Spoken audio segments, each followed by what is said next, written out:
Hello guys, હું એક આત્મવિશ્વાસની એક વાત કરવા જઈ રહી છું કે આત્મવિશ્વાસ એ મોટામાં મોટી શક્તિ છે.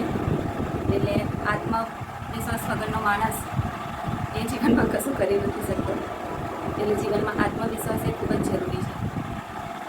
જેવી રીતે રામની વાનર સેનાએ રામના નામમાં એટલો બધો એમને વિશ્વાસ હતો કે જ્યારે સમુદ્ર પાર કરવાનો હતો ત્યારે વાનર સેનાએ પથ્થર ઉપર રામનું નામ લખ્યું અને પાણીમાં નાખ્યા, તો પથ્થર પણ તરવા લાગ્યા.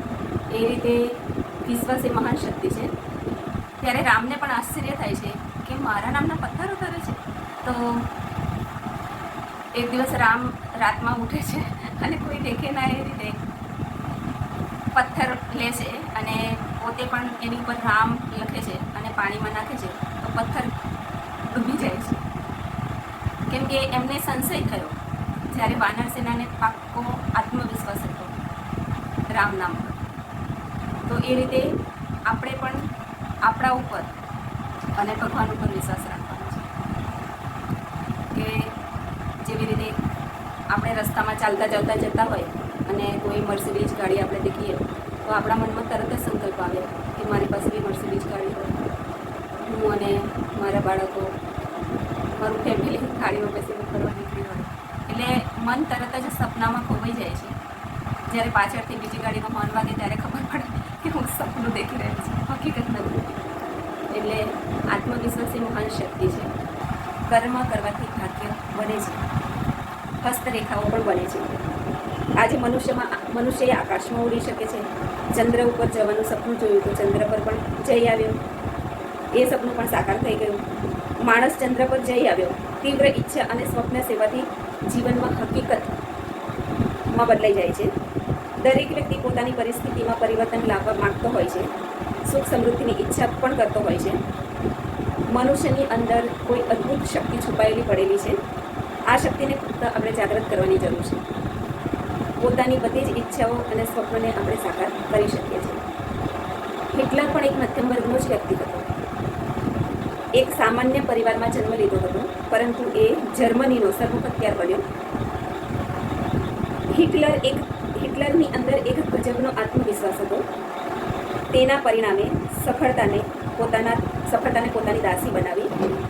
દુનિયામાં જેટલા પણ સફળ વ્યક્તિઓ, મહાપુરુષો થઈ ગયા, એ બધામાં ખૂબ જ આત્મવિશ્વાસ હતો. આત્મવિશ્વાસ ધરાવનાર માણસ ઇતિહાસમાં અમર થઈ જાય છે.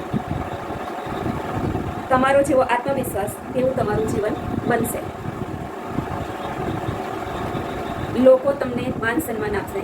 આત્મવિશ્વાસની સફળતાના ઉદાહરણો આપણા ઇતિહાસમાં અગણિત છે. મનુષ્યમાં જેટલો દ્રઢ આત્મવિશ્વાસ હશે એટલી જ દ્રઢતા આવશે અને જીવનમાં સફળ થઈ શકશે. આત્મવિશ્વાસ અને ઈશ્વરની સહાયતાથી જે વ્યક્તિ આગળ વધે છે તેનો આત્મવિશ્વાસ સદા કાયમ માટે ટકેલો રહે છે.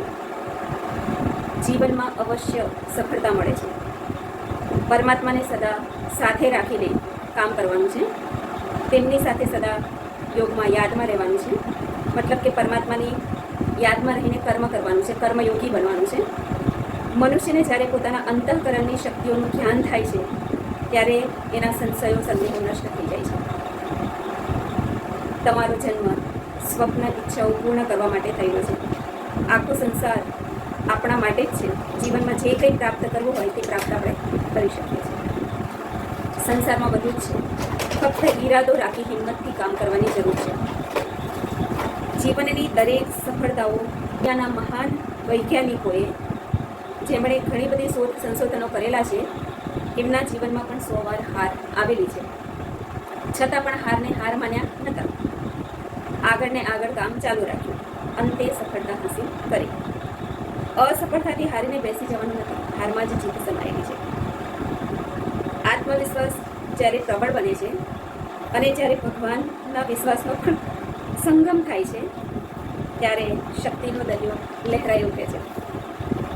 અંતે સફળતા મળે છે. એક સાથે એક જ કામ કરવાની શરૂઆત કરવાની છે. કામ પૂર્ણ થાય પછી બીજા કામની શરૂઆત કરો. તેમાં શંકા, સંશય, તર્ક વિતર્કને આવવા નથી દેવાનું, તો જ સફળતા મળશે. અંતર આત્માના અવાજને ઓળખવાનો છે. બોલવાનું ઓછું અને કામ વધારે કરવાનું છે. શક્ય હોય તેટલા મૌનમાં જવાનું છે. વૈજ્ઞાનિકો પણ કહે છે કે માણસના મુખેથી નીકળેલા દરેક શબ્દ ક્યારે પણ નાશ પામતા નથી. તેના તરંગો બ્રહ્માંડમાં રહે જ છે. તે અજર અમર બની જાય છે.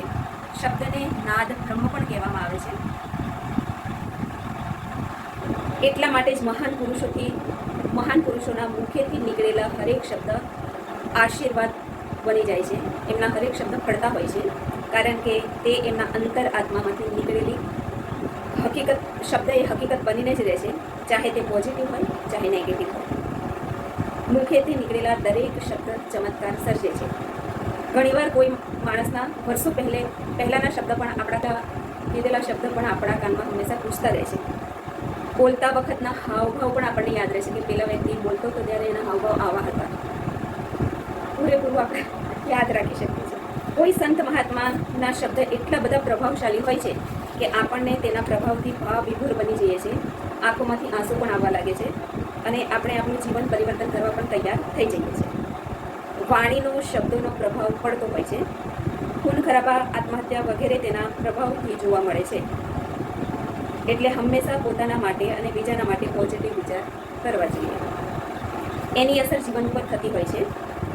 આપણને મનોમન દ્રઢ સંકલ્પ કરીને પોતાના જીવનમાં પરિવર્તન લાવી શકાય છે. આત્મવિશ્વાસના બળથી કુટેવો, વ્યસન